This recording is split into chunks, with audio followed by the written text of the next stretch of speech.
Chystáte sa toto leto na dovolenku do zahraničia? Tak teraz dávajte pozor. Suvenír, ktorý vás môže výjsť na 3000 eur, pokuta za jedenie zmrzliny alebo dokonca 500 eur zábosk na verejnosti. Áno, počujete správne. V tomto videu vám poviem o tých najšialenejších zákazoch a pokutách, ktoré vás čakajú v zahraničí a o ktorých mnohí turisti ani netušia. A to zďaleka nie je všetko. Prezradím vám, kde vás môžu zatknúť za obyčajné lieky na kašel, v ktorej krajine vás pokutujú za močenie do mora a kde je zakázané krmiť holuby. Vydržte toto video pozerať až do konca, ak chcete ušetriť svoju peňaženku z zbytočných pokút v zahraničí. Začneme hneď v obľúbenej dovolenkovej destinácii, a to priamo v Taliansku. Pre Talianov je ich biely piesok tekutým zlatom. Na plážiach ostrova Sardínia je prísne zakázané odnášať si piesok, mušle či dokonca malé kamienky ako suvenír. Ak ste vášnivý zberateľ mušlí a piesku a pýtate sa prečo, je to preto, že tento piesok vznikal milióny rokov a turisti ho v 90 rokoch odnášali po tonách. Dnes vás tento nevinný suvenír môže výjsť na pokutu až do 3000 eur. Miestne úrady dokonca skenujú kufre na letiskách špeciálne kvôli piesku. Ale ak si myslíte, že na Sardínii to končí, vítajte v Benátkach, meste, ktoré vyhlásilo vojnu turistickým zlozvykom. Zabudnite na romantické fotky, kde vás obliehajú holuby. Krmenie holubov na námestí svätého Marka je prísne zakázané. Dôvod je prozaický, ich trús je vysoko kyslý a doslova rozožiera vzácne mramorové pamiatky. Ak vás chytia s balíkom omrviniek, ako krmíte miestne holuby, pripravte si od 50 do 500 eur. Benátky však idú ešte ďalej. Mesto zaviedlo pravidlá urban decorum. Je nelegálne sadnúť si alebo nebodaj si lahnúť na historické schody, mosty či podstavce pamiatok. Benátky nie sú vašou obývačkou a ak si na schodoch rozbalíte piknik alebo sa tu rozhodnete zdriemnúť, hrozí vám pokuta až od 100 do 450 eur. Hoci Taliansko miluje módu, v mnohých historických lokalitách sú vysoké podpätky zakázané. Tisíce turistiek vo vysokých opätkoch dokážu za sezónu doslova rozdrviť a poškriabať vzácne antické mozaiky a mäkké kamenné podlahy. V niektorých pamiatkách vás kvôli tomu môžu požiadať, aby ste sa išli prezuť. A to nie je všetko. Ak ste sa rozhodli v lete do Talianska a napadlo vás, že sa schladíte v slavných benátskych kanáloch, rovno si vymente eurá na pokutu. Plávanie v kanáloch vás vyjde na 500 eur a okamžitý vyhadzov z mesta. Taktiež pozor na gelato. V niektorých mestách, ako napríklad vo Florencii alebo Ríme, vás môžu pokutovať, ak si svoju zmrzlinu vychutnávate priamo na schodoch historickej fontány alebo v tesnej blízkosti vzácnych chrámov. Taliani si svoje historické pamiatky skrátka strážia a turisti, ktorí si plecú historické skvosty s lavičkami, tu majú červenú kartu. Ak aj vy už máte dosť talianskych zákazov, presunte sa so mňou do Spojených arabských emirátov. Práve tu platia jedny z najprísnejších morálnych kódexov na svete. To, čo je u nás prejavom lásky, je tam vnímané ako trestný čin. Verejné prejavy náklonnosti, ako je boskávanie alebo intenzívne objímanie, môžu viesť okamžitému zatknutiu, pokute a následnej deportácii.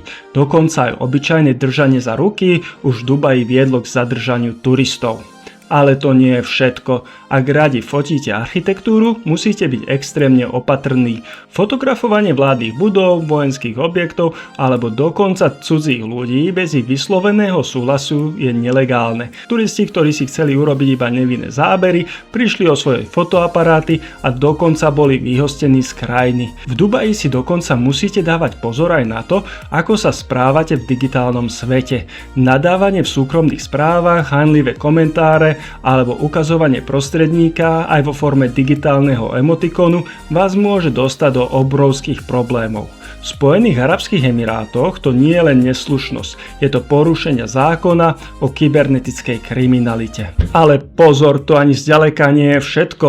O tomto zákaze vie len málo kto. Najväčšia pasca pre turistov v Dubaji je ich vlastná lekárnička. Ak si so sebou prinesiete bežné lieky proti bolesti s obsahom kodeínu, môžete sa dostať do vážnych problémov. V Dubaji sú tieto lieky klasifikované ako drogy. Turisti, ktorí si so sebou priniesli sirup na kašel alebo tablety na migrénu, strávili týždne vo väzení predtým, než ich deportovali domov. Ak užívate lieky na predpis, ako napríklad tie na ADHD, bez oficiálneho potvrdenia od lekára riskujete, že skončíte na svojej dovolenke vo väzení. Ak ste došli až sem a toto video vás stále baví, budem rád, ak podporíte moju tvorbu lajkom a odberom a tým mi dáte najavo, že vás moja tvorba baví.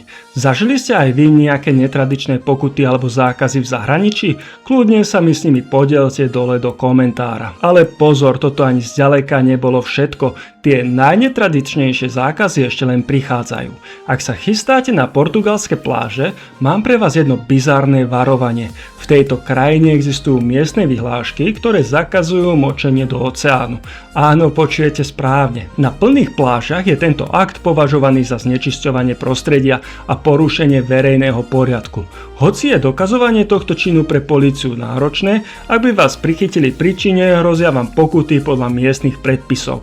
Takže radšej využite toalety v plážových baroch, aby ste si z dovolenky neodniesli namiesto mušlí poriadne drahú pokutu. A ak tento rok plánujete exotiku a návštevu Afriky, táto krajina zaviedla jeden z najprísnejších zákazov plastových tašek na celom svete. Jedná sa o Keniu, ktorá neberie ekológiu na ľahkú váhu. Ak do krajiny prinesiete plastovú tašku, riskujete obrovské nepríjemnosti s úradmi. Cieľom je drastické zníženie znečistenia a Keňa v tom nie je sama. Podobné prísne zákazy sú aj v Rwande či Bangladeši. Takže predtým, než si zbalíte topánky do igelitky, poriadne si to rozmyslite. V týchto končinách je plast vnímaný ako nebezpečný kontraband. Blížime sa do finále. Ak plánujete dovolenku v raji, a to na Havajských ostrovoch, o týchto pravidlách musíte vedieť skôr, ako tam vycestujete. Ak uvidíte na pláži korytnačku, držte si odstup. Približiť sa k morskej korytnačke je tu prísne zakázané a pokuty sú nastavené tak, aby vás odradili od akéhokoľvek kontaktu s týmito tvormi. A tu je ďalšia vec. Nikdy si neberte domov lávové kamene. Miestni veria v kliatbu bohyne Pele, ale zákon hovorí jasne, je to nelegálne.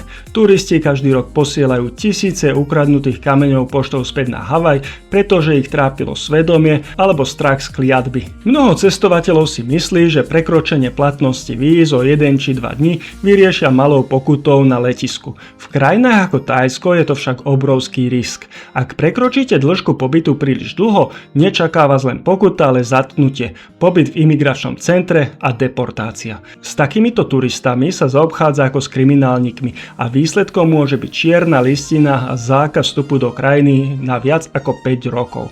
Podobne prísne sú aj Spojené arabské emiráty alebo krajiny v Schengenu. Svet je plný pravidiel, ktoré nám môžu pripadať šialené, ale ich neznalosť vás neospravedlňuje. Či už je to zákaz zmrzliny v Taliansku, močenie do oceánu alebo boskávanie sa na verejnosti, vždy si overte fakty skôr, než si kúpite letenku. Ktorý z týchto zákazov vám prišiel najviac pritiahnutý za vlasy? Napíšte mi to dole do komentára, nezabudnite ma podporiť lajkom a odberom a vidíme sa pri ďalšom videu.